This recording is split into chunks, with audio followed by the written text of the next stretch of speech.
everyone, in today's video we're going to be showing you the difference and similarities between the IELTS and the CELPIP tests.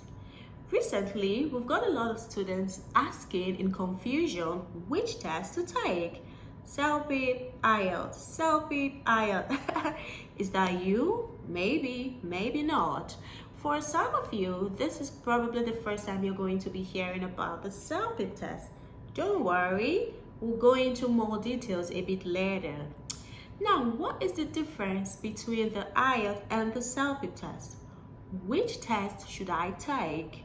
Which test is better, IELTS or CELPIP? I've heard that the CELPIP test is easier. Is that true? Okay. Okay, so we're going to do three things in this video. Firstly, we're going to compare the similarities between two tests, and then we're going to talk about the obvious differences between the tests, and lastly, maybe in this video, if not in subsequent videos, we're going to show you real life results of our students who took both tests. Same students, both tests, how they did in the test. The difference is clear. Now, would I be able to tell you which test to take? Which test is easier? Which test is better? I would not say. You'll be the one to make a decision at the end of the video based on your strength and your weaknesses. Now, let's delve into the similarities. Both tests, as you may already know, is going to assess your proficiency on 4 aspects of the English language: reading, listening, speaking, and writing. We're going to talk about them basically. We're not really going to delve into the details in this video. Maybe in subsequent videos we're going to really explain and tell you the clear and obvious differences between the two and similarities. Now let's begin with the similarities. Like we said, both tests is going to test your proficiency on the 4 aspects of the test. Let's begin with listening and reading. For both CELPIP and IELTS, you're required to answer about 40 questions within an allotted time. The timings are similar. For IELTS, you've got 30 minutes for listening, 10 minutes to transfer. Reading, you've got an hour. For CELPIP, reading and listening, you've got almost an hour to answer 40 questions. Now, what about the writing? Both tests, you're going to be required to write 2 tasks. Task 1 and task 2, which you probably already know about. Now, for the speaking, this is mostly one of the reasons why some students decide to go for which of the tests, either of them. Now, there is no similarities. We're only going to talk about the differences. Now let's move on to the differences. Listening first. A lot of you have been required to get like a band 7 or band 8, and you know how difficult it is to get a band 8 on the IELTS test. You know it's difficult for many students to get band 8 in the IELTS test. Probably because of the wide range of accents, Australian, New Zealand, British, and North America, probably, or maybe because of those foreign instructions. It could also be spellings.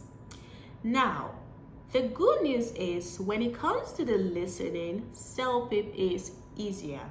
It is easier for students to get band 8, band 9, band 10, band 11, and even 12 in CELPIP as opposed to the IELTS.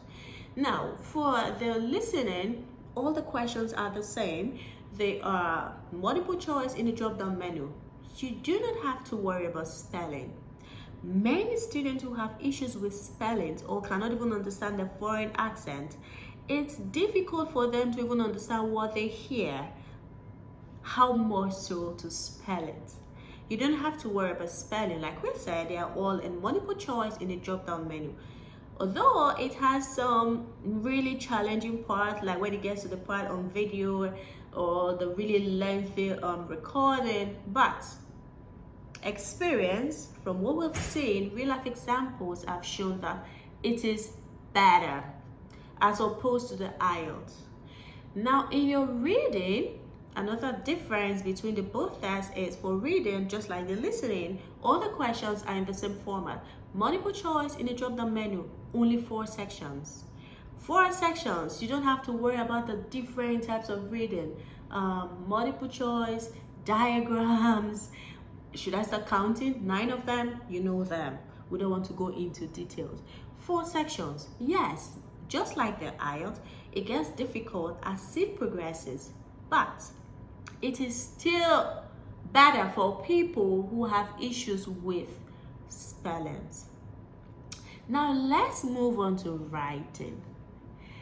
Both tasks, like we said, both tests have 2 tasks, task 1 and task 2.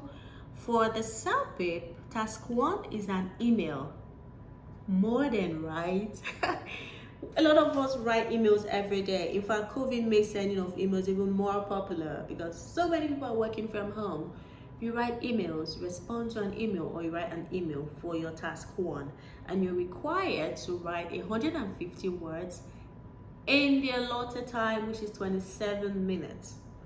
For your task 2, you're writing or responding to a survey, 150 to 200 words. Sorry, just like task 1, 150 to 200 words, but you're responding to a survey in 27 minutes. For IELTS, it's task 1, you're writing a letter. A lot of us feel it's rather archaic. Letters, who still write that? Maybe you do, no offense. Okay, letter for your task 1, where you're required to spend 20 minutes and you're expected to write no less than 150 words. While for your task 2, which is an essay, you are expected to write 250 words in 40 minutes. Essay, I usually ask my students on their first day of class, when was the last time you wrote an essay? And they would always laugh. Probably high school. I see no reason why an adult, a full-grown adult, would sit down, pick a pen, and start writing an essay. Again, maybe you do. No offense. I'm sorry. Okay, so that's the difference. CELPIP is really more modern, things you can relate with compared to IELTS. Now, speaking. Like I said, there is an obvious difference between the 2 tests when it comes to speaking. For CELPIP, you're going to be completing a task, but you're not going to be talking to an interviewer. Nobody's going to be there to prompt you, ask you questions. Your question is there on the screen. You read the question or you listen to it and you talk to the screen. You record yourself like a robot. You record yourself on the screen. And when you're done with that, you go on the next page, continue like that till you get to task 8. Nobody's talking to you. You're going to record yourself talking with a bunch of other students in the same room, all trying to record themselves. As opposed to the IELTS, where you have an interviewer or an examiner asking you questions and you're responding. It could be face-to-face or it could also be video conferencing, but it's also in person. You're answering questions face-to-face. You're prompted and you're providing answers. For some persons, they find it easier to carry out interview where someone else is asking the questions. So for a lot of students, speaking is a factor they consider that makes them opt for IELTS rather than the CELPIP. Now, who should take the CELPIP test? If you are traveling to any country other than Canada, CELPIP is not for you. CELPIP is a Canadian-based test. It is designed for people who are coming to Canada through permanent residency. Canada permanent residency. So if you want to go to UK or other countries, no, CELPIP is not for you. It's only for people intending to come to Canada.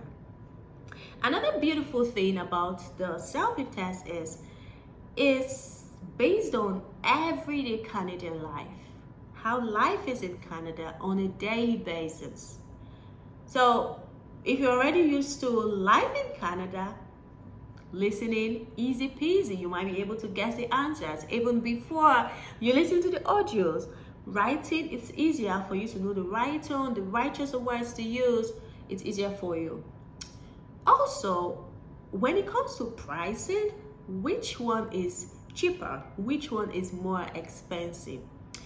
Generally, the CELPIP is cheaper than IELTS.